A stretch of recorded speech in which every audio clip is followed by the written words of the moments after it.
Education has been a top ticket item for very many months.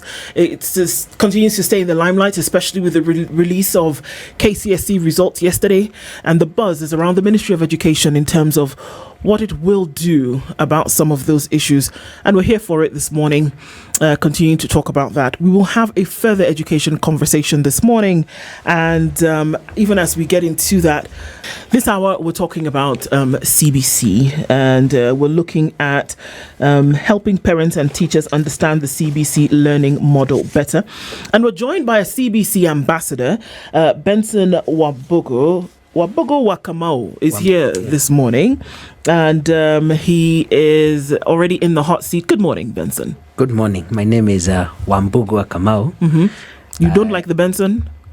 I don't use it. You don't use it. Your brand name is Wambugu Kamau. If you say Benson Kamau, some people will wonder who is that. Okay. Officially known or commonly known or AKA Wambugu Kamau. Wambugu Kamau. Yes. Thank you very much for joining us in the room this morning. We're going to be looking at a couple of things. Of course, my first question is going to be how you become a CBC ambassador, but we'll talk about that in just a little while. As we look into matters education, let's welcome you in proper situation room style with today's proverb. And Siti will do that for us this morning. You will tell us what you think about the proverb and how you would interpret that. Is that all right? Yeah. Okay. All right. This country is Kenya. Yes. And the capital of Kenya is? Nairobi. Really? Are you sure? Yes. Since when? Yes, the capital of When I was in school. Nairobi. Yes, it is Nairobi. Yes. It continues to be Nairobi. Yes. However, in 1889 to 1907, it wasn't. The capital actually was Ombaso. Mm-hmm. And Kenya wasn't called Kenya. It was called British East Africa Protectorate. Yes. Yes. So, things change. Indeed. Who knows? We may yet have another capital. The proverb for this week, the proverbs are from Kenya, and they are in the Kiswahili language. Kupotea njia ndio kujua njia. No. Yes. What does this proverb mean, and what do you think it is trying to tell us? The proverb says that when you don't know the way, or you ukipotea njia is you lose your track to where you are going, you will struggle to get the way, and definitely you'll get to the place you are going. So kupotea njia ndio kujua njia. So when you make a mistake, you may be able to correct that mistake and do it better. Yeah. Okay. That's what I think. Fantastic. Super, isn't it? I think so. Thank you. You've got it spot on. It's apt that we're talking about education this morning because now it's learning. Yes. Looking at CBC, let's start off with Wambugu Kamau is a CBC ambassador. What's that, and who makes you a CBC ambassador? First and foremost, I'm an education goodwill ambassador. That's where I started. I've been a mentor, life coach. I'm still a mentor, life coach, and I deal with education. I love education. As you all know, nothing can be achieved without passion. So that is my passion. And if you want to be relevant, you need to go with the times, the way things are going. So when CBC came, people fear change in Kenya, not in Kenya, everywhere. There was a paradigm shift. And since people fear change, and personally I was dealing with 844, I realized I will be irrelevant if I don't do something with the CBC. So I started following up, reading, going to KICD. In fact, since 2017, I've been following it up. And I realized it was a good model for the country. And from that moment, I started following it up.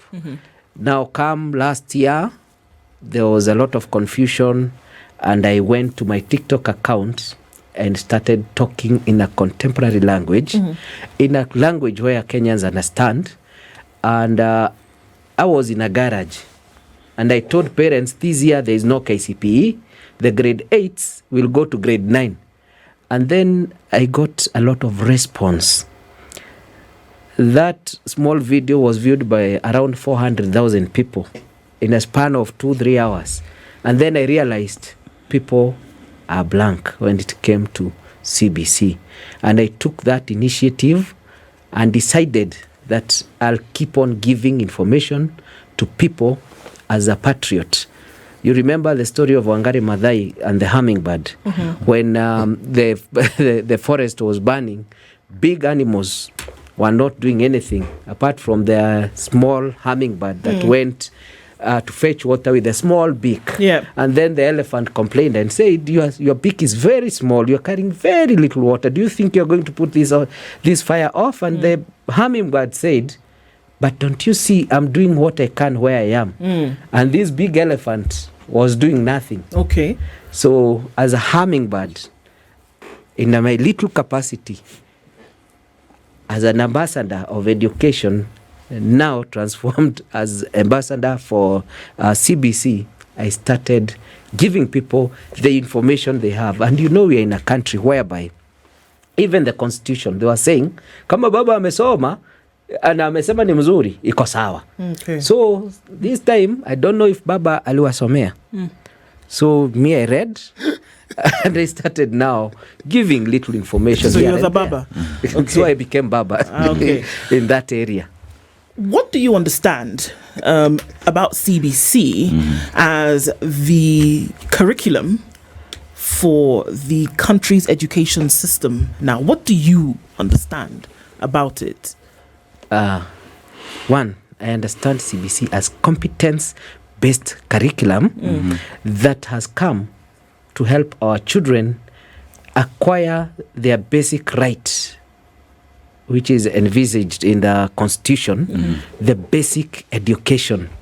That this CBC is better than the old 844 system because it's an international curriculum, number one, and number two, is a curriculum which will deliver a child from grade 1. In fact, they start from PP1 to grade 12.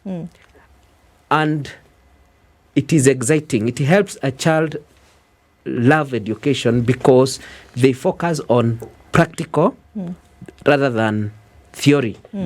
The content that they're given is better than 844. You remember 844, there was a mismatch between what they are taught and the job market, what it required. For example, you are taught parts of a grasshopper, and yet you wanted to become a pilot. You are taught about Vasco da Gama arriving in Kenya. You are taught about Majimaji Rebellion. How can that bring food on the table?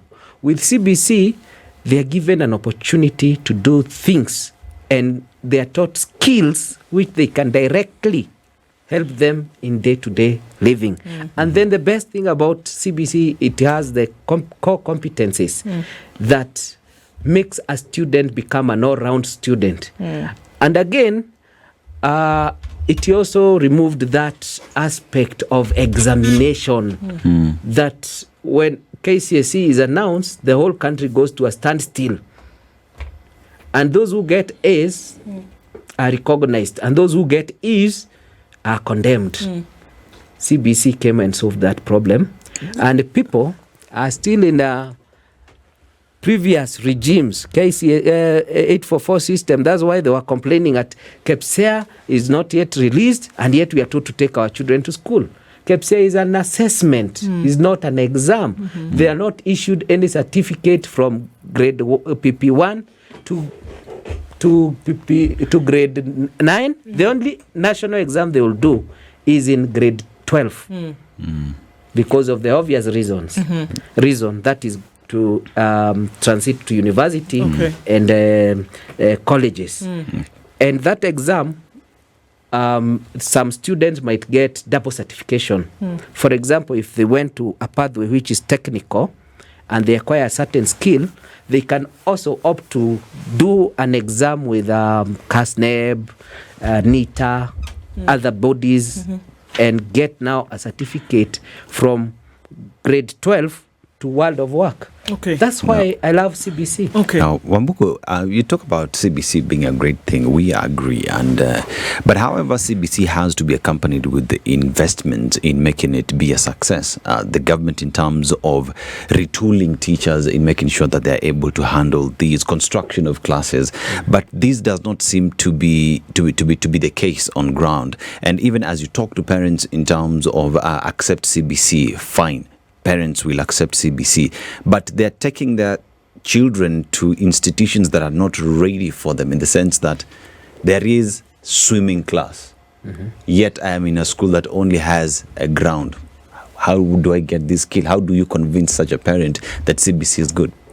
If you're a parent and you give birth to children, I know your firstborn baby, you made a lot of mistakes. Personally, I remember when I got my firstborn baby, we used to take turns to watch that baby. We will not sleep. But when we got our thirdborn, sometimes we forgot. We would find her down under the bed sometimes, because we were used to that. There are so many challenges that comes with change. And we are in Kenya. And as a country, sometimes the government, they have what we call misplaced opportunities. There are some things they do very fast, and they're not very important. And there are others which are very important, and they don't do them very fast. So those are challenges that are there.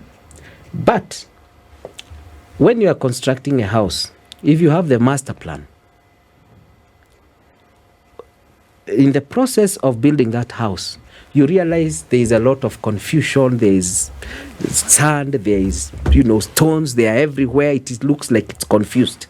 But with time, everything goes to its rightful place, and you see a beautiful house after some time. How much is time? CBC was brought into the fore about 5 years ago now, going into 6 years. I think the first class, from the time it was introduced, we have the first class that entered into the CBC now going to grade 9, started grade 9 this year.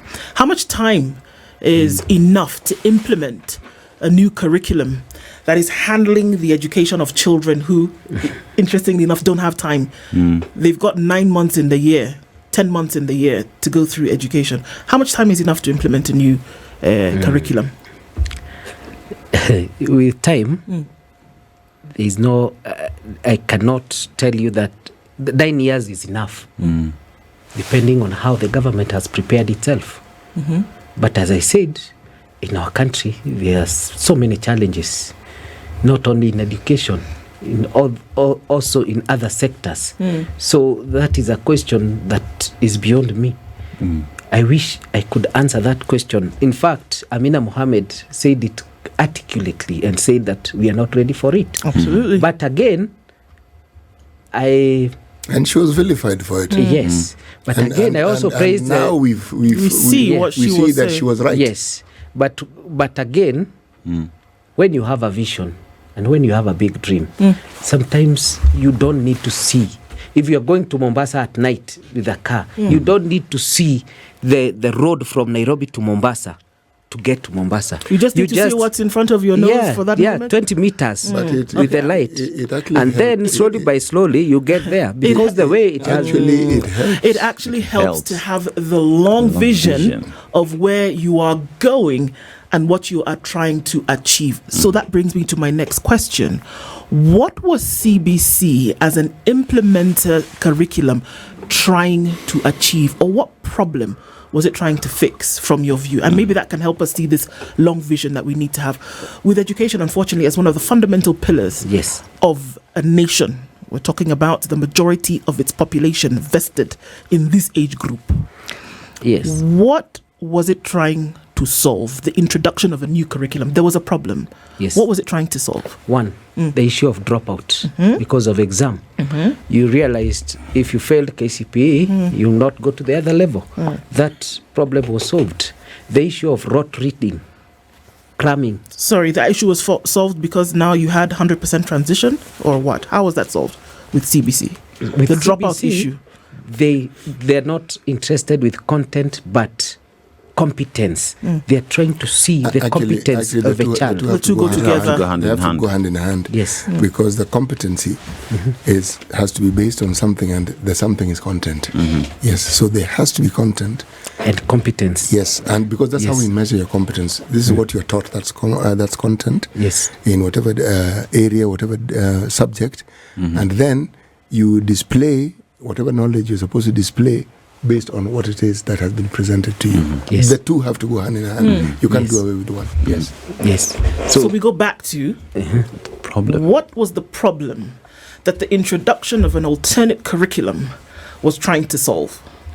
The issue of exam, I've said. There is also the issue of the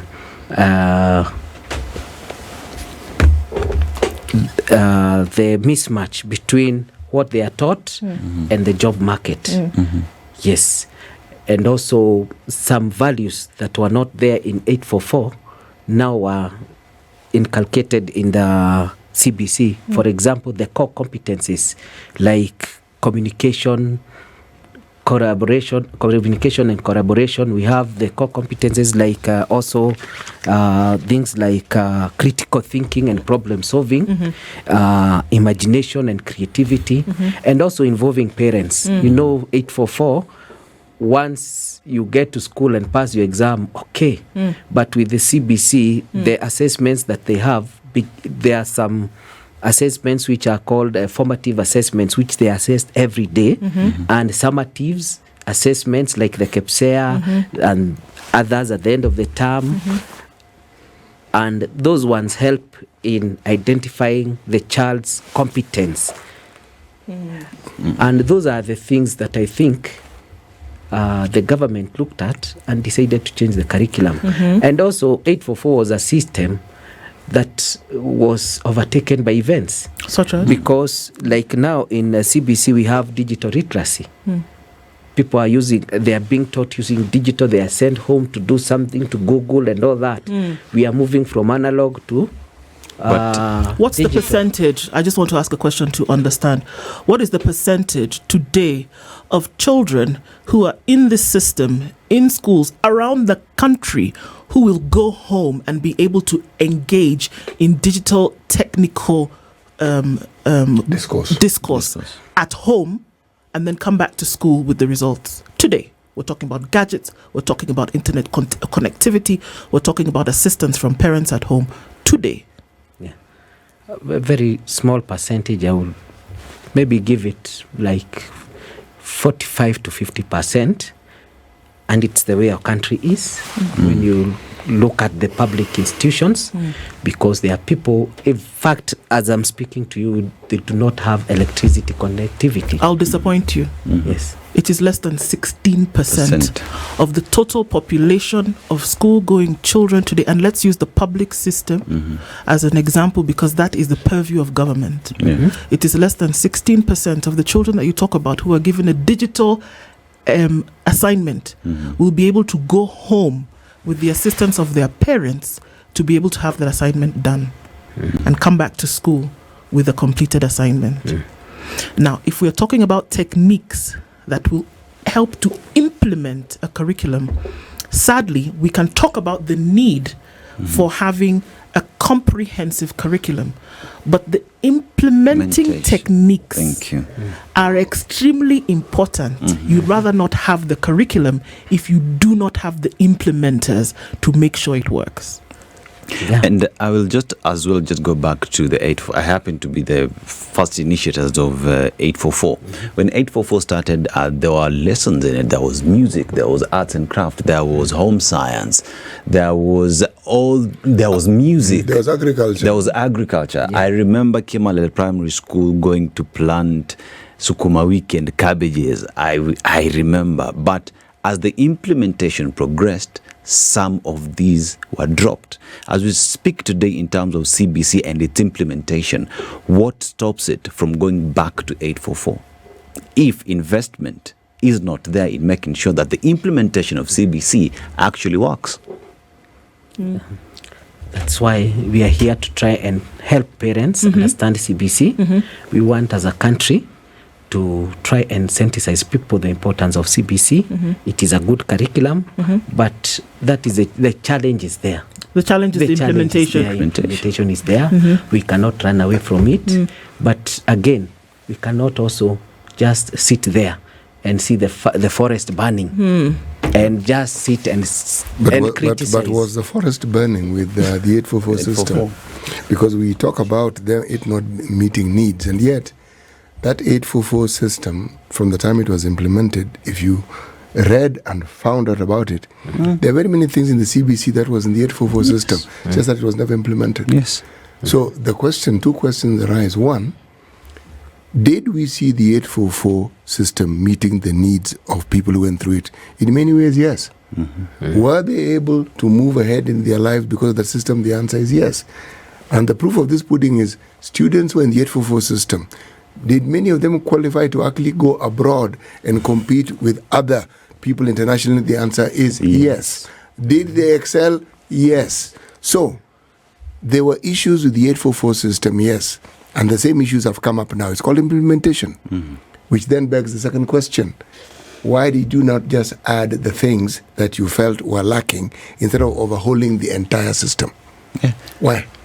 And when you talk even in terms of the digital literacy, President Uhuru Kenyatta in his government was to provide free laptops. Isn't that the digital capacity that was lacking in 844? It was lacking then, it is still lacking now. Yeah. I agree with all what you've said, but the damage has been done. Actually, no. The damage hasn't been done. Not really. You are right when you say the CBC, as it is documented, is a good system. Yes. So there's no damage there. The damage I'm saying is that now we cannot go back. Of course, who says we can't? The way we left Actually, who says we can't? Who says we can't? I mean, what is this thing that prevents us? This very expensive undertaking of starting something new, and yet you had something which worked. What stops you?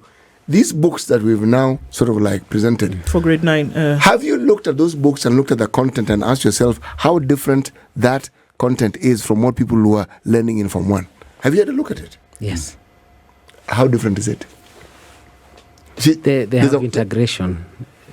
There's a point I'm trying to make. The fact that you introduce a few chapters to say we are going to do this thing differently doesn't make the content different. Yes. See, what you want the children to understand is something fundamental, and that is something that was agreed upon a long time ago. The process of the CBC was always beyond us in terms of implementation because it requires a lot of money, to put it very simply, a great deal of money, which we don't have. Or at least not ready to put behind it. Yeah. I'm saying we don't have. If we have places in this country where people are learning in places like that, and this is a public school where it's some mud touched whatever, the floor is muddy. Public institutions, how then do we leapfrog from this and suddenly have everything? Digital libraries, how? Swimming pools, How? Agricultural workshops. How do you have, home economic rooms? How do you do that? The very fundamentals that are required: classroom, 1, 2, teachers, to cater for the needs of whatever it is that you're supposed to learn. Fundamental. If there's a problem with that fundamental, how do you then go to these secondary issues? Yes, how? Wambugu wa Kamau, even as we do come back, there's an understanding of what the curriculum is. Yes. But further to that, there's an understanding of how it will be implemented, and then just trying to get parents and teachers. So how do we see this moving forward? We're trying to understand it. So I'm going to, offer hazard a few things here. When CBC was introduced, it was like you entered into a swimming pool that didn't just have water. It had all sorts of other things inside. People wondering, what are we going to do here? People are coming home with assignments. People are being asked to bring things. Others are wondering, okay, so we were in school before. People would come home, do the assignments. We go back to school tomorrow. We're done. At the end of the day, we do an exam. They tell us where we've scored. Then we move, right? It seemed pretty cut and dry. Now you're telling people to bring chicken. Others are being told, color this, print this, take pictures of yourself, brushing your teeth, making your bed, doing all kinds of things. And so parents were like, okay, I pay school fees. Huh? This child goes to school. Huh? Yes. Now you're telling me now, on top of that, to now sit and do things with this child. We're looking for manila paper, scissors, all sorts of things. Yes. Didn't understand. And I've paid school fees for this same thing to learn in school. And then they come and learn at home again. So why are we doing this? You see? So I can understand where the understanding needed to come in. So what understanding do we need to hear from this? Bring a loaf of bread, bring potatoes, let's fry chips, buy all sorts of things, and I've paid school fees. So this was a confusion for a lot of parents when they were like, what on earth are we doing? And then before we even get out of the water, we are now going beyond that, where we are saying, okay, even after that, then we're going to have junior secondary school. Junior secondary school, we're in high school, but we're going to remain in primary school. Then we leave that, and then going to high school is not necessarily just going to be high school where all the subjects are studied, but you will then go to a STEM school, which essentially is a science school. And then on the other hand, you go to a humanities and arts school, so you can then choose. Before, you just used to stand up, wear uniform, go to school, pay school fees, write exam, come home, we finish. It complicated it in the minds of parents a lot, and in the minds of teachers as well. Teachers were teachers, whether we want to accept it or not. They were like, oh, for goodness sake, what are we doing? Why was it so confusing, you think? Because of lack of parents changing their mind. There is a big paradigm shift. The way you're talking, you have that 844 mentality. It has been with you for a very long time. 35 years is not a joke. And when we tell parents, learners, engagement, and we talk about that core competence called critical thinking and problem solving, we are actually, CBC is trying to impact some very essential life skills that were never there in 844. And when we talk about practical, like using a potty, in 844 they would draw a potty in the blackboard, and the child would learn theory about using a potty. But in CBC, you take that potty to school and you're taught how to use, so that the learning outcome of these two learners, one can write a composition about using a potty and the other one can use it well. Just like when you're traveling in the aeroplane, there is that lady who tells you, in case of emergency, there are two doors here that will open. Do you know they have never seen them open? And they don't know how they open. But they tell you, they give you that information. They do during the training. They do. They are trained. Yes. When the plane but the passengers on the ground. But the passengers personally have never seen them open anyway. And no, if they opened, then you'd be in danger. If they opened while the plane was in movement, there would be a spot of trouble. Very good. Don't want to see it open. You are even rejecting my example. It's okay. We also have somebody being trained how to drive. In 844, even some people were trained how to use computers without a computer itself. In CBC, you have to have it. So, but we don't. I think that's the problem. You've actually got to the heart of the matter. Yes. You've actually got to the heart of the matter. Yes. Had this problem been solved earlier, yes, and the equipment had been provided in the 844, this transition that we're talking about would have been so much easier. Yes. Because the equipment would have been there. And by the way, just so that, let me repeat it again. The 844 demanded similar things of their students. Believe me. The practicum. Parents would complain, what is this thing you're asking us to build at home and then take to school? Yes. I used to be a teacher, so I'm speaking just from a point of view of experience. When the 844 was introduced, I was actually a teacher in the secondary school. And so I am actually familiar with what was purposed, what was intended, and then the outcome. What we saw over the years is not what was intended. Yes. But now, Madam, I want to say that what you're asking like a real Kenyan. And this is a challenge we are having in implementing CBC, when parents complain like that because they just want to pay school fees. Somebody told me, I don't want to know whether they're being taught CBC, IBC, or CRB. Provided I pay school fees, I want them to learn and I do my business. Yes. But we don't want that disconnect between parent and a child. But what is parenting? But what is so CBC wants to help parents parent? No. To engage the child, to teach them how to learn. Then what are they doing? So why are they in school? They're in school to learn, yes. But again, there is that bond between parent and the child. So you're saying it doesn't exist? it used not be existing fully because as long as you can do exam, it's okay. But so this now we're one saying is that engaging. CBC is engaging. increasing the bond between parents and children by virtue of the fact that they do assignments together and they're now yes, trying to and that one helps in critical thinking and problem solving, imagination and creativity. You tell them to swim where there is no swimming pool. They can think I can see how about creative that's going to be. We've seen pictures of just how creative you can get to swim in a pool where it doesn't exist. Let me read something. There's a gentleman called Irongo Amos who has written this to me and says, we cannot call the lack of preparation and investment in the CBC a challenge when children already in class battling with a curriculum that even teachers hardly understand. I am a teacher and I can confirm that learning areas like music, art and craft science, home science, life skills are largely not taught. Equipment is also lacking. Is it essential to risk the children's future with such a system? That is somebody who listens to the show and contributes, and that is their view. And they're a teacher, even as we speak. And even yesterday, when the results were launched, I had a teacher at the show at KTN, and this teacher told me direct that even when this transition is happening, they are not ready to receive these students because they have not been retooled. They do not know what is coming for them. Yeah, that is a teacher. That's a problem. So therefore, if that is a problem that we agree, then why is this CBC being rushed, being shoved down the throats of parents and students and even teachers? Because it's a good curriculum, and I believe the end product is good for our country. You know what? Antibiotics is good medicine if you have an infection of the bacterial nature, right? But it is not going to solve a problem that is not of a bacterial nature. If you suffer from a viral infection, you cannot treat it with an antibiotic. And I think this is where we missed the boat.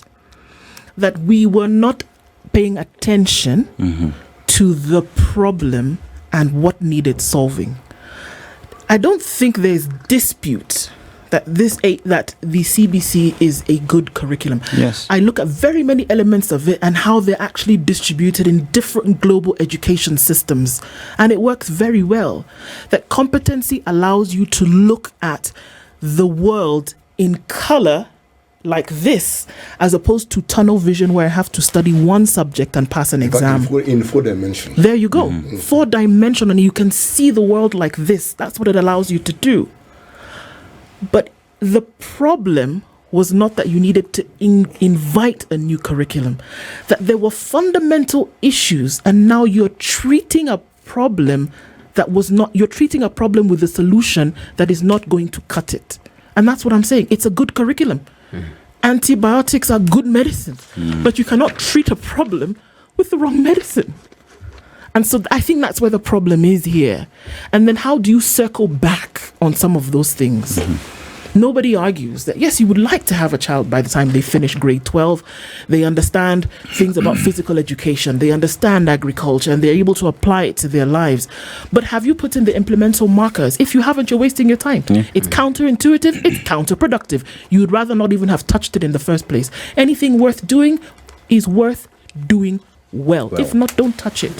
And I think this is the problem that we're facing. This is the problem that we're facing here. So it could be a fantastic curriculum. Could have been implemented in many places in the world and probably is already. But if you're not ready to do the legwork to have it implemented, let's even say 85%. Let's not even ask for 100. Okay, fine. Let's say 50. If you're not able to do that, you'd rather not touch it. And I think this is what we're dealing with. That's why it's so difficult to explain to parents. This is what you need to do, because they're like, where are we? Okay, you see now, when the damage is done, there is something I call a triangle I use to solve problems. It consists of PLA, pathognomonic analysis. Pathognomonic is a term used by veterinary doctors when they are treating an animal, because animals cannot talk. So they observe, and they can tell this out of observing, they can know what is ailing the animal. So as a country, we need, and as as also Kenyans, we need to look at this situation and analyze it. And once we analyze it, we go to the L, that is logotherapy, healing through reason. Logo, healing through reasoning. We reason together that it has been done. How can we move from this point from great mess to greatness? It is possible.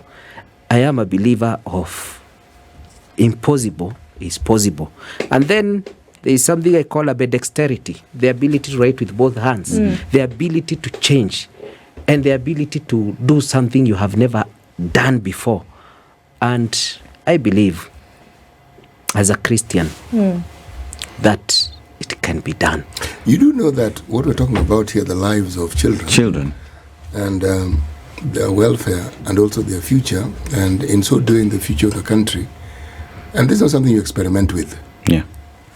All the opportunity to ensure that the implementation was workable has been possible. What was the rush?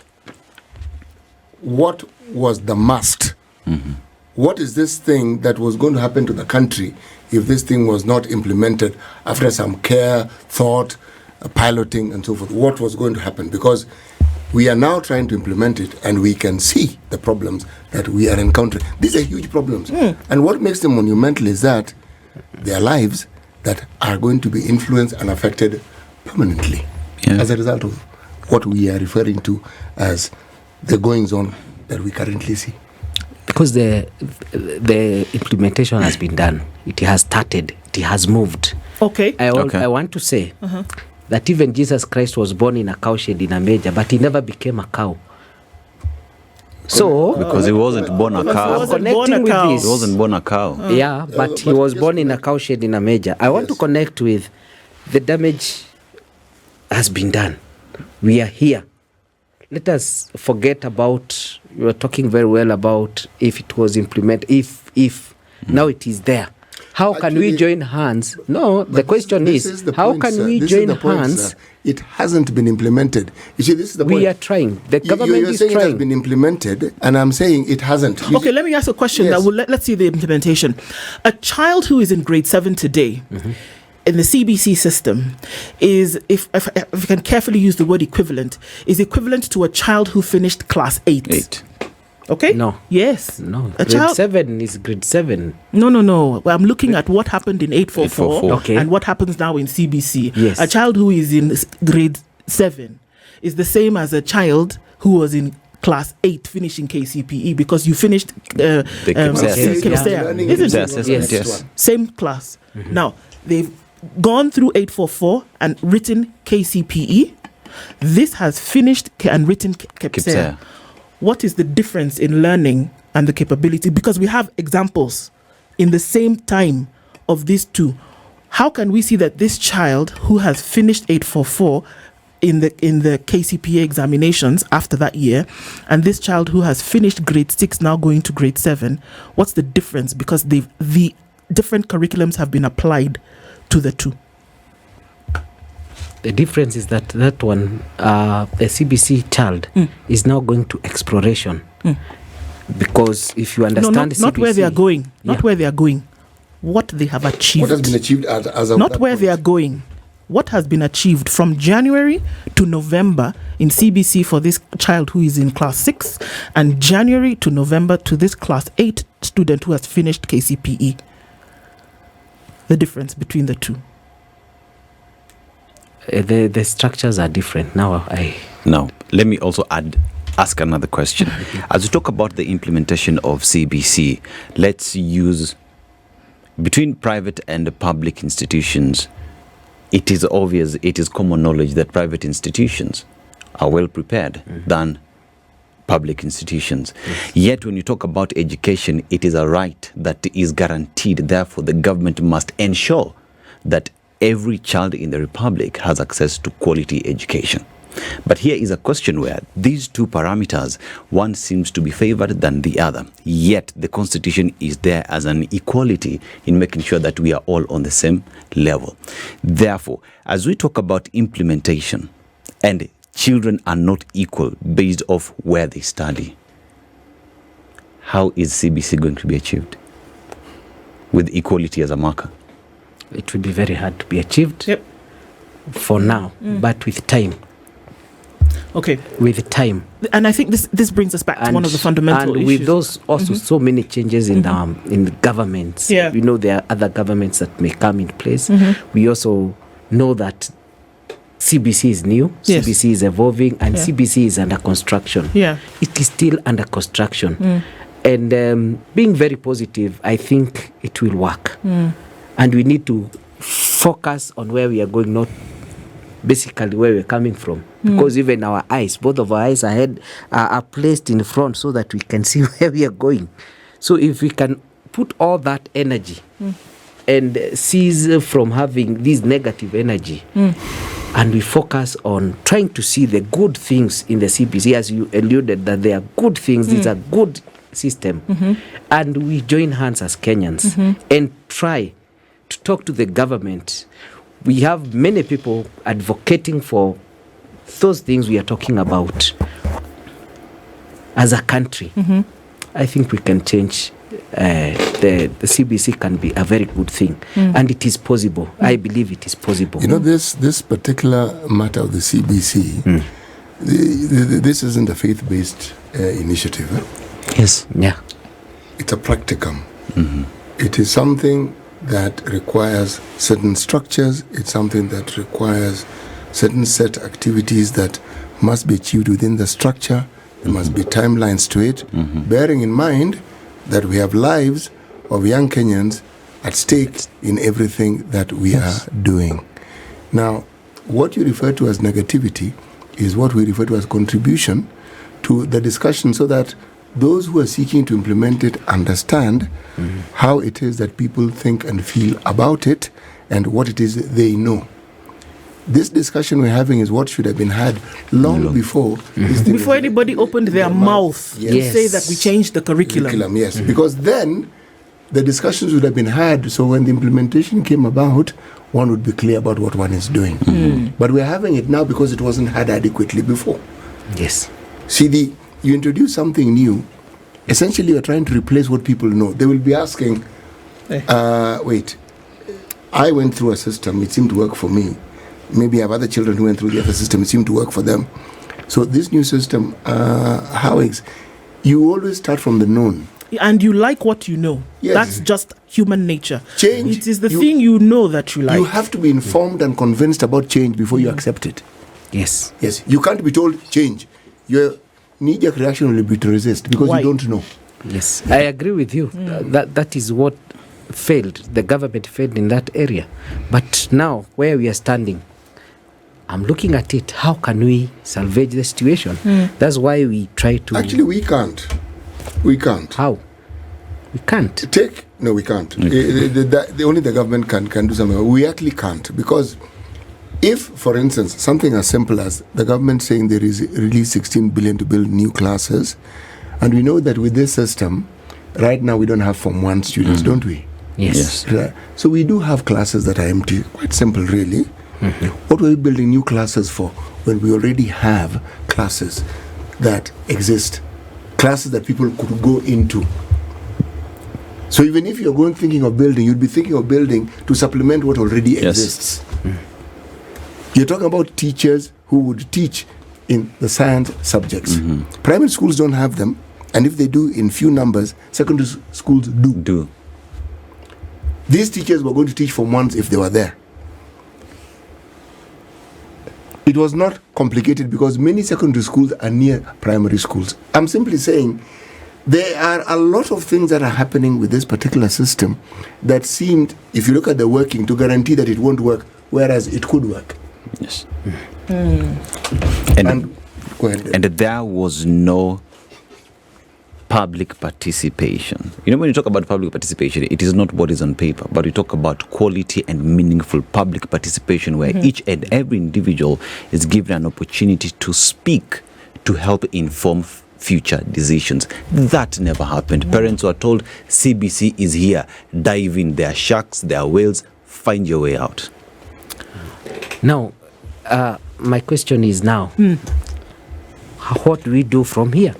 We need to think and help our Kenyans. We talk to the government, we tell them this is not going right. They will get our message so that we salvage the situation. I agree with that, and I think the conversations need to happen, and I think we need to continually point them out. If it is not working, it's not working, no matter how we try to color it. This is the Situation Room, the only way to start your day.